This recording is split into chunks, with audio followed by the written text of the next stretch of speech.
Bonjour à tous et à tous. Aujourd'hui, on se penche sur une petite révolution, on peut dire, dans notre accès aux soins. Oui, bonjour.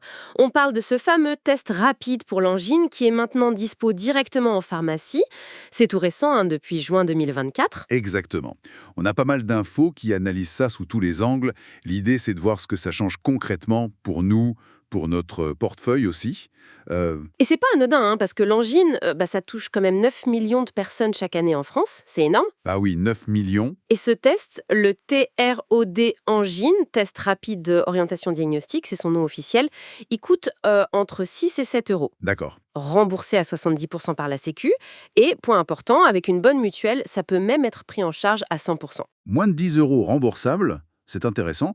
Mais alors concrètement, en pharmacie, ça se passe comment? C'est compliqué.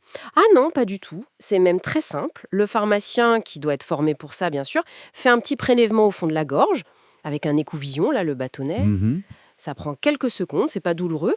Et ensuite, on attend, 10 minutes à peu près, et on a le résultat. 10 minutes. Et ça dit quoi, ce résultat? Ça dit si l'angine est virale, bon, ça c'est le cas le plus fréquent, faut le savoir, ou si elle est bactérienne. D'accord. Et c'est là que ça devient vraiment différent d'avant, j'imagine. Si c'est bactérien. Exactement. Si le test dit bactérien, alors là, le pharmacien peut délivrer directement les antibiotiques nécessaires. Ah oui. Sans ordonnance du médecin. Oui, oui, sans ordonnance. C'est ça la grosse nouveauté. Mais ça, c'est un gain de temps énorme. Ah bah clairement.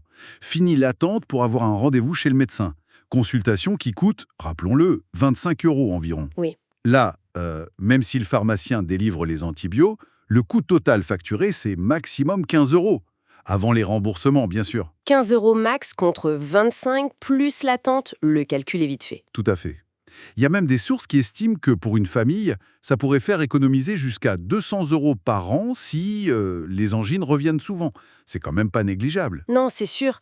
Mais alors, tout le monde peut en bénéficier? Les enfants aussi? Alors c'est pour les adultes et les enfants, mais attention, à partir de 10 ans seulement. Ah d'accord. Pour les plus petits, moins de 10 ans, il faut toujours passer par le médecin.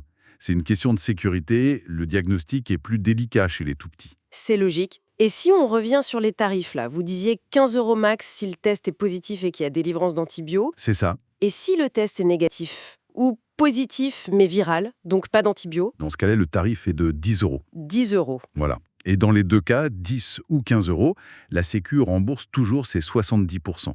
Donc le reste à charge dépend vraiment de la mutuelle. D'où l'importance de vérifier son contrat, j'imagine. Exactement. C'est le moment de regarder si ces nouveaux actes faits en pharmacie sont bien couverts.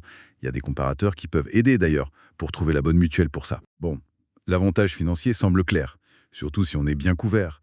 Mais est-ce qu'il y a d'autres points positifs, au-delà du prix? Oui, oui, il y en a d'autres.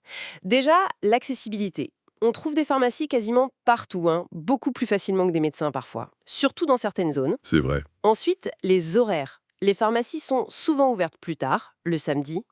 Et surtout, pas besoin de rendez-vous, on y va quand on est malade, quoi. C'est immédiat. Immédiat, accessible, bon, ça a l'air bien. Mais est-ce que c'est fiable ce petit test? Aussi fiable qu'une analyse en labo?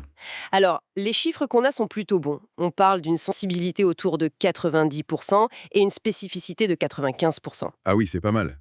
C'est tout à fait comparable à ce qu'on obtient en laboratoire, oui. Donc la fiabilité, elle est là. Et c'est crucial. Crucial, vous disiez, suppose que c'est lié à l'objectif d'éviter de donner des antibiotiques pour rien, la fameuse antibiorésistance. Exactement. Le but premier, c'est ça, savoir tout de suite si c'est viral ou bactérien.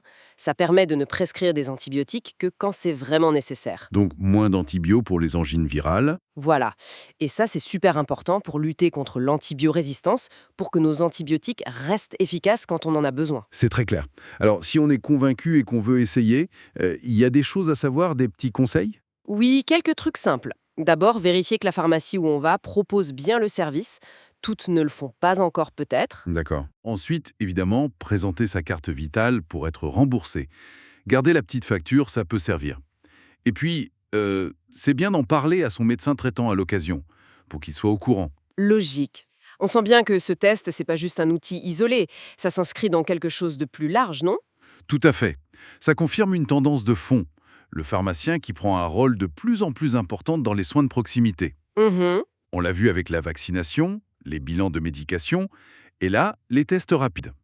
D'ailleurs, les sources suggèrent que d'autres tests pourraient arriver en pharmacie. Ah oui, comme quoi par exemple? On parle de tests pour les infections urinaires, peut-être même certains tests liés aux maladies cardiovasculaires à terme. On va vers plus de diagnostics rapides et accessibles pour les choses simples en dehors du cabinet médical. Bon, pour résumer, ce test angine en pharmacie, c'est un bon exemple d'une évolution vers des soins plus proches des gens, plus rapides et avec un impact direct sur le temps et l'argent. C'est une excellente synthèse. Et ça nous ramène à l'importance, encore une fois, de bien vérifier sa mutuelle pour être sûr de profiter au maximum de ces nouvelles prises en charge. Parfait. Et pour conclure, peut-être une petite question pour réfléchir. Maintenant que les pharmacies s'ouvrent aux diagnostics rapides pour des bobos courants, comme l'angine, est-ce que ça ne va pas, petit à petit, changer notre premier réflexe quand on a des symptômes? Est-ce que ça pourrait redéfinir notre relation avec le médecin, le système de santé plus classique? Voilà, c'est une piste de réflexion.